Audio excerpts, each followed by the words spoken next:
Vietnam is not always the easiest country to explore, but in this ultimate guide, you'll learn insider tips on everything from avoiding tricky police encounters to finding the best destinations that won't make you feel like you're in an amusement park.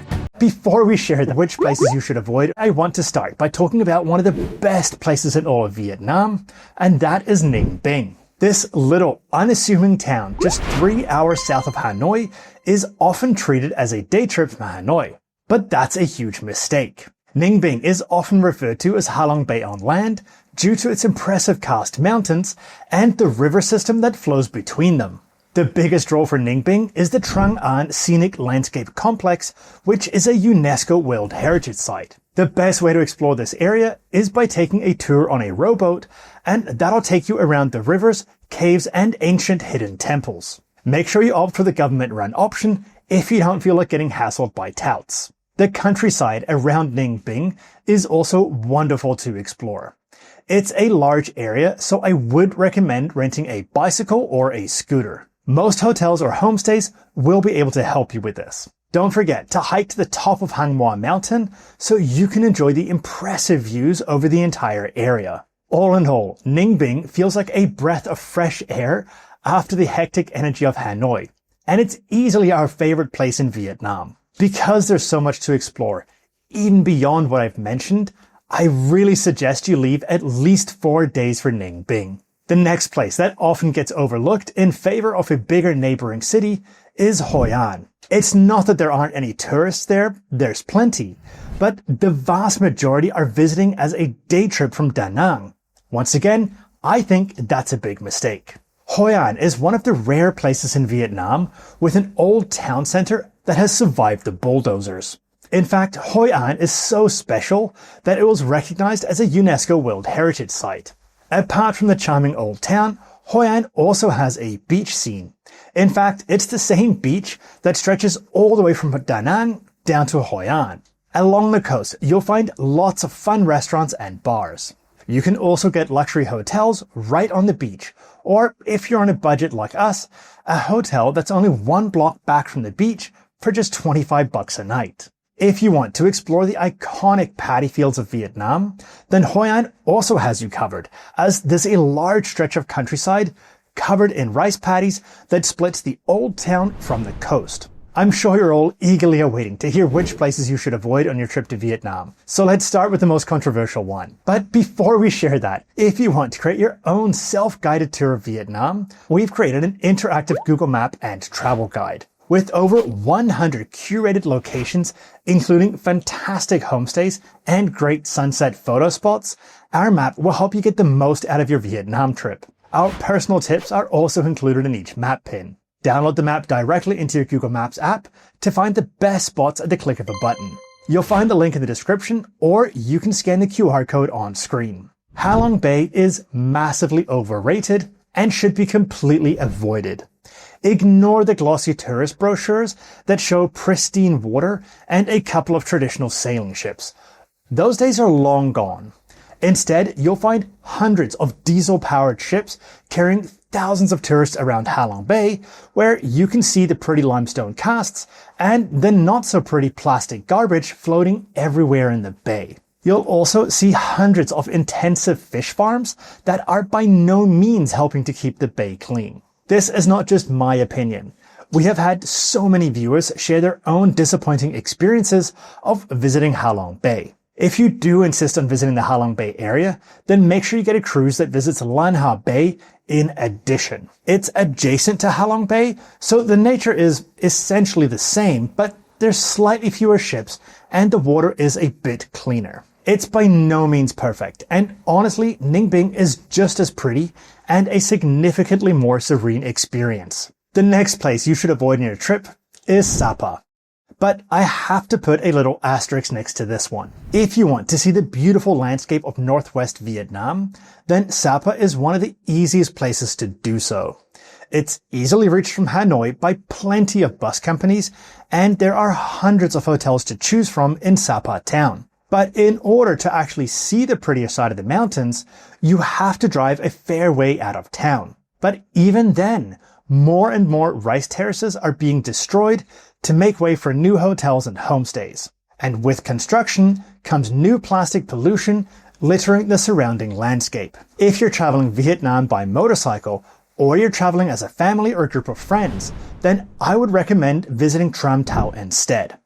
We stayed at a lovely hotel with incredible views. Driving around the mountain roads on the scooter I rented was incredibly rewarding, with fantastic vistas around every corner, and the local children waving and saying hello as they were walking the family buffalo to new fields. Unfortunately, or fortunately, this part of Vietnam has not been connected to the tourist network, so you have to have your own transportation or hire a driver from Hanoi, which really only makes sense if you're at least 4 people traveling. Next up, you need to know about the best ways to get around Vietnam. Riding a scooter or a motorcycle in Vietnam can be a great way to find hidden gems. But if you don't follow these tips, it can also land you with significant medical debt. We rented a scooter in almost every place we visited in Vietnam, as it gives you the freedom of being able to explore at your own pace. Not to mention, it saves money on Grab rides. Obviously, you want to make sure that you're driving legally in the country that you're visiting. Unfortunately, the rules surrounding driving a scooter in Vietnam as a foreigner are both logical and illogical, and then there's a huge gray area. Let me explain. To drive a motorcycle over 50 cc's in Vietnam, you need to have an international driver's permit, usually referred to as an IDP from your home country. In the US and Canada, the IDP is issued by the AAA and the CAA. There are multiple online sites pretending to issue IDPs, but they are all scams and have no legal value. Here's where it gets tricky though. There are 2 major international conventions governing IDPs. The Geneva Convention from 1949 and the Vienna Convention from 1968. Vietnam only recognizes the 1968 Vienna Convention. Unfortunately, Canada, Australia, and the US only issue IDPs based on the 1949 Geneva Convention. So even if you have a valid motorcycle license from one of those countries and an IDP issued by the correct organization, you will still be riding illegally in Vietnam. Currently, there is no way of getting around this issue. So what's the solution? Well, the solution is the gray area. But before we share that, make sure you subscribe for more no-nonsense travel tips that'll help you plan your own grand adventure. Except for a couple of areas, the police in Vietnam are generally not interested in stopping foreigners driving scooters, unless you've done something obviously illegal, such as riding without a helmet, or if they think that you might be driving drunk. The scooter rental shops also don't care about what license you have, especially if you're renting a 125cc or under motorbike. So, you can theoretically spend your whole vacation driving illegally and not run into any problems. But there is a slight catch to the gray area. If you plan on driving in extremely touristy areas like Da Nang or the Ha Giang Loop, the police will almost certainly stop you. This is partially an easy way to get some coffee money, but it's also because a lot of tourists in these areas end up driving unsafely. However, the police don't impound the bike. Instead, you're given a fine of around 3 million Vietnamese dong, depending on the engine size of your motorbike and your haggling skills. You also get a receipt for the fine, so even if you do get pulled over again, you won't receive another fine. The second catch is that since you're driving illegally, there's a very good chance that your medical or travel insurance won't cover you if you get into an accident. If you are planning on driving a motorcycle or a scooter during your trip, you need to be 100% sure that your insurance will cover you, and you should really have this in black and white. We use Genki Insurance as they're one of the only companies that'll cover you, even if you're driving without a motorcycle license. If you've got any questions about traveling Vietnam, let me know in the comments and I'll try to answer every single one. If the thought of navigating Vietnamese traffic on a scooter makes your palms sweat, then this next tip is for you. Because foreigners are not allowed to rent cars in Vietnam, at least not without a Vietnamese driver's license, there is a huge market for private drivers. Combine that with the entrepreneurial spirit of the Vietnamese, and you can hire a private driver for as little as 2 million Vietnamese dong a day, which is only about $76. That's an incredible deal. Obviously, if you want something more luxurious, the price will be higher, but still very good value. If you're traveling as a family or a group of friends, then hiring a private driver for the day is honestly a no-brainer. You get to ride around in the comfort of AC, and you don't have to learn how to navigate Vietnamese traffic. If you find a driver that can speak English, they can even give you some local tips. The various Vietnam Facebook groups are a great place to find a driver. If you post your request in one of those groups, your messages will be filled with offers almost instantly. Hiring a private car is also a great way to be able to explore some of the lesser known areas of Vietnam where the tourist buses don't go. For example, we spent 5 days exploring the beautiful area of Tram Thao, and the only way to get there was by car or motorcycle. Taxi drivers in Vietnam are about as honest as the average politician. Luckily, there's an easy way to avoid them. There are several scams that taxi drivers like to pull on unsuspecting tourists, including but not limited to switching your bill to a smaller one, pretending the taxi meter is broken, the sped up meter scam, and of course the classic scenic route scam to run up the price on the taxi meter. Luckily, in the age of smartphones, it's really easy to avoid taking a taxi in Vietnam. The two big apps are going to be Grab and Shan SM. Out of the two, Grab is the most ubiquitous, but Shan is definitely expanding. You'll find drivers almost anywhere, and it's also a great app if you want to get food or groceries delivered. Shan SM operates an all-electric fleet, and their prices are generally quite good. I would download and set up both apps ahead of time so that you can take them straight from the airport to your hotel. If you have issues with setting up, you could always try using a VPN. Otherwise, you'll just have to wait until you've landed in Vietnam and can connect to the airport Wi-Fi. Make sure you only use the app when booking a rideshare like Grab or Shan SM, and do not fall for the drivers waiting around in Grab jackets trying to get you to go with them. Just as you do back home, you should also check that the license plate and driver matches what the app says. If being stuck on a bus for 20 hours fills you with dread, then this next tip will make you very happy. As long as you're following the general tourist trail, you'll find a ton of bus options to get you there. The good news is that for very little extra money, you can book a VIP bus, which provides you with large comfy seats that recline. For longer routes, you can also book sleeper buses for a very affordable price. There are a couple of caveats to sleeper buses though. The first one is that if you're taller than 5'6" or 168 centimeters, then you won't be able to stretch out and you'll have to find different ways to have your knees or legs hanging out of your bunk. It's not the most comfortable experience. The second caveat is that some bus companies will sell double bunks. These are normally the lower bunk, but despite their claims, I couldn't see any difference in the width between the top and the bottom bunk. So it's probably not worth paying extra for a double bunk unless you really want to be on the bottom. Another option is to take the train. Although it can be quite scenic, the experience is, from what we've heard, very basic.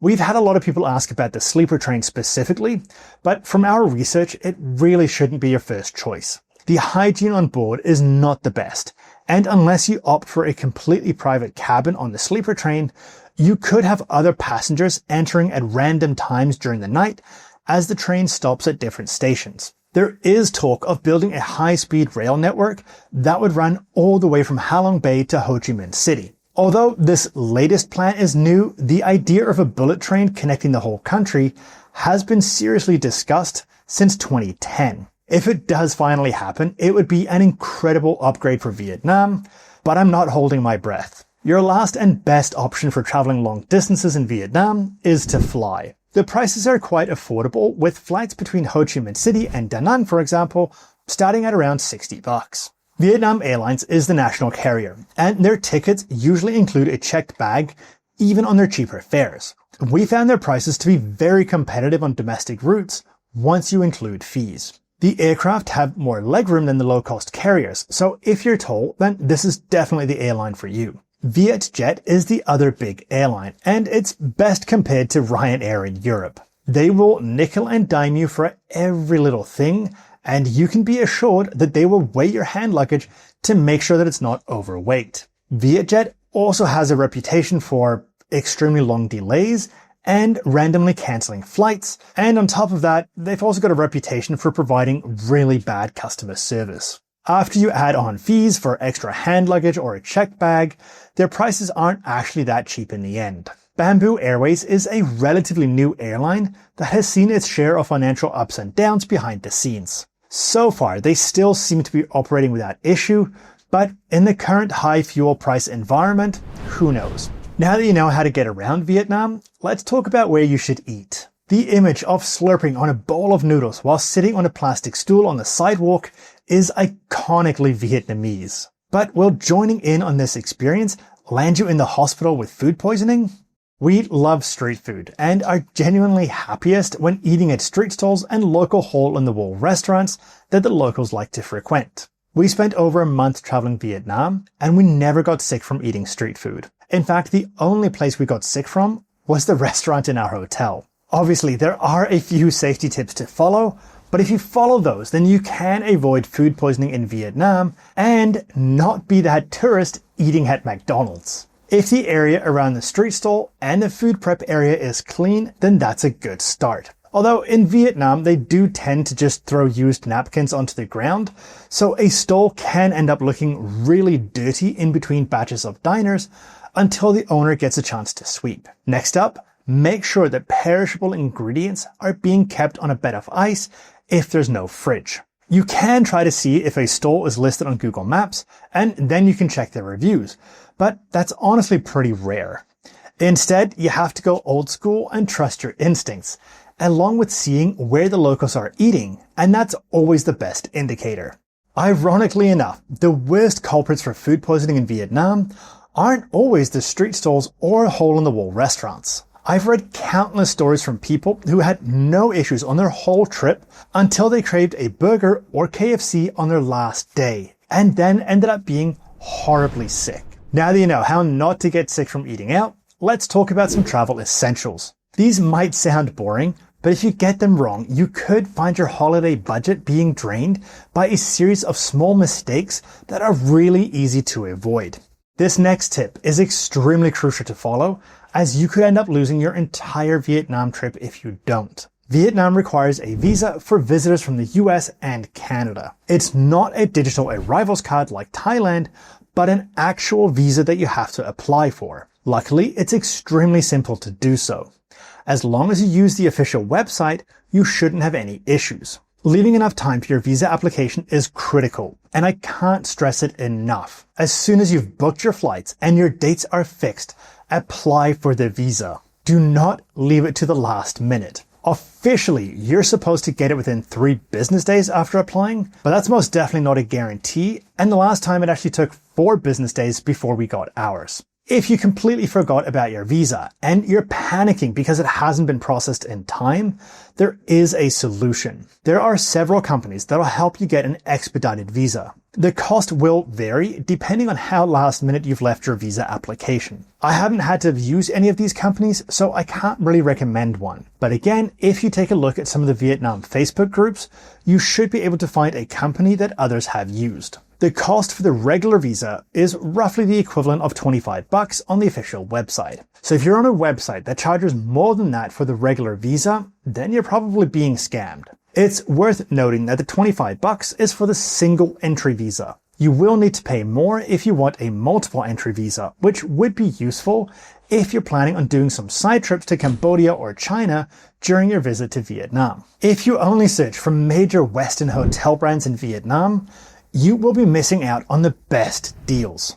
The Vietnamese are incredibly entrepreneurial, so it's not surprising that there are a ton of small local hotel options. During our trip, we exclusively stayed in locally run hotels, and not only did we have great stays, but we also paid a lot less than if we had stayed in Western chains like Hilton or Ibis. During our whole trip, we never paid more than $25 a night for our hotels. That's not per person, that was for the whole room with our own private bathroom. In a lot of places, breakfast was also included in that price. Aside from the great price, every hotel we stayed in was clean and had lovely owners that were eager to help us have a great trip. Because there are so many options out there, you do have to spend a lot of time sorting through all the reviews. Unfortunately, you can't necessarily rely on the overall star rating in Google Maps when you're traveling in Vietnam, as some businesses have come up with some, let's just say, creative ways to boost their rating. In the end, the best way to judge a hotel is to read the lowest scores first and see if there are any red flags. For us, the big red flags are dirty or moldy rooms, bedbugs, and cockroaches. If the rooms are small or the staff are indifferent, I'm really not bothered at this price point. But everyone has their own deal breakers. I recommend reading the reviews on both Google Maps as well as the different booking sites like Agoda, Expedia, Priceline, so that you can get a complete overview. We ended up staying at some great hotels and homestays in Vietnam, but I did have to spend a huge amount of time reading through hundreds of reviews to find the best places. If you want to save yourself all those hours of research, you can purchase our map where we've marked all the hotels that we stayed in during our time in Vietnam. Cash is king in Vietnam, but using the wrong ATM will cost you a lot in extra fees. Cash is universally accepted in Vietnam, although much like the rest of Southeast Asia, QR codes are very quickly becoming the preferred method of payment. Unfortunately, at the moment, there isn't an easy way for foreigners to be able to pay via QR code. Technically, there is an app called Moretta Pay that enables you to pay using Vietnamese QR codes, but they charge a 1.5% fee for every transaction. So at the end of the day, it doesn't really make any more sense than cash, especially if you follow our next tips. The only ATM that we found in Vietnam that doesn't charge any fees for foreign cards is VP Bank. You'll find their ATMs in all the major places such as Ho Chi Minh City, Hanoi, Hoi An, Da Nang, and Ninh Binh. Once you get further into the countryside though, you won't really find them. The other thing to be aware of is that the queues can be quite long for this ATM. For example, in Ninh Binh, I ended up waiting in line for almost 30 minutes as every single tourist was taking out money from there. The ATM will usually give you some pretty large denomination bills, and those aren't going to be an issue for bigger restaurants or convenience stores, but a lot of small stall owners won't have enough change on hand. To get around this, we would always use a new large denomination bill to buy water at the convenience store, and then save our smaller bills for other purchases. It might seem obvious, but you should never use your credit card to take out cash. Instead, you need to rely on a debit card. If you're in the US, there are a few debit cards that'll let you withdraw from foreign ATMs without any foreign transaction fee or other extra fees on their end. The most famous card is from Charles Schwab, as they also refund your foreign ATM fees, and that's obviously a huge bonus. The Capital One 360 checking account also doesn't charge foreign transaction fees at the moment if you use your debit card abroad. If you don't live in the US, then the best option that we found is from Wise. It's a fintech company that enables you to have multiple currencies in your account and provides great exchange rates. The biggest downside is that if you withdraw more than $200 from ATMs in a calendar month, you get hit with a fee of 1.75% on any amount above that. The best way around this, if you're traveling as a couple, is to have a Wise account and card in both of your names. Moving money between Wise accounts is instant, so you don't have to keep money in both accounts. With that second card, you can now take out $400 from ATMs per calendar month without any extra fees. If you want to walk anywhere in Vietnam, you have to learn to not rely on the crosswalks.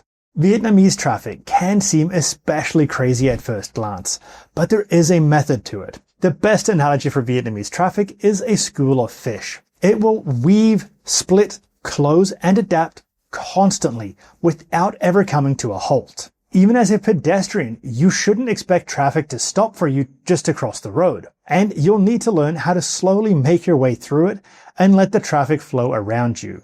For example, if you need to cross the road, just do as the locals, who start walking at a consistent slow pace, and then the drivers simply make their way around them. It is daunting at first, but after you've done it a few times, you'll be able to do it without having a mild panic attack. If you're traveling with electronics, then make sure you follow this next tip to avoid frying them. Vietnam uses 220 volts, just like Europe and Australia. So if you're traveling from those regions, you don't need to worry about frying your electronics. if you're traveling from the US or Canada, you need to exercise a little more caution. Almost all portable electronics like your phone, tablet, or laptop are going to have a charger that can handle the higher voltage. Even simple USB fast chargers like this one are rated for 100 to 240 volts. Just make sure you read the fine print on the side to be 100% sure. If you're traveling with a portable hairdryer or something similar, then you'll definitely want to check the label, as they're often not rated for 220 volts. In terms of plug type, Vietnamese sockets are generally set up to cater to both the European style, but not British, and American style plugs. So for the majority of the time, you won't need an adapter. However, if your North American plug has a grounding pin, then you will still need an adapter. Now, I'm not sure if it's just bad quality control or if it's just down to the design, but those Vietnamese sockets tend to be quite loose. So if you have a heavier adapter, it might not stay in the socket very well. Speaking of power, I strongly recommend buying a compact battery bank that can charge your phone at least twice. We use this Anker one with integrated cables as it fits in my pocket and it's lightweight enough that it doesn't pull my shorts down. You'll find a link below. Influencers love to promote them, but unless you like wasting money, then you should avoid this next item. I am of course talking about eSIMs. There are so many options in the market today, all with slick advertisements and big marketing budgets to pay influencers to promote them. But all that comes at a price. And every single one of the big eSIM companies, such as Olafly, Airalo, and Saily, is more expensive than the local option. If you're flying into Ho Chi Minh City or Hanoi Airport, you'll see several counters selling local data plans as soon as you exit the luggage area. If you don't want a physical SIM card, you can also get a local plan as an eSIM. Vietnam organizes their data plans a bit differently than most other countries. And instead of purchasing a monthly amount of data, you purchase a daily amount. When we were there, the highest amount we could get was 4 gigabytes per day, even on a 30-day plan. Your data allowance resets at midnight, but unused data does not roll over. With the exception of long travel days on the bus, we never ran out of data with the 4 gigabyte a day package. But if you know that you have a long travel day coming up, then you can just download your shows to your phone via the Netflix or Disney app, for example. That way you won't run out of data before you get to your destination. What if something as simple as rinsing your mouth after brushing your teeth could lead to a bout of solitary confinement in your hotel bathroom? The tap water in Vietnam is not safe to consume. Some bigger hotels might have a building-wide filter, but I wouldn't count on it to protect you. Instead, you'll need to rely on bottled water. If you're staying in one place for a few days and there's no convenience store close by, you can always order a pack of bottles from the grocery store via Grab. Not only does it save you from pulling your back, and I'm unfortunately speaking from experience here, but it can also save you a bit of money. I always thought that rinsing your mouth with tap water would be fine, but one viewer told us that he got really sick from doing just that. So I would err on the side of caution and stick to rinsing your mouth with bottled water and try not to get too much water in your mouth when taking a shower as well. Another great tip that'll help you save both time and money on your next trip is to watch our latest video right here.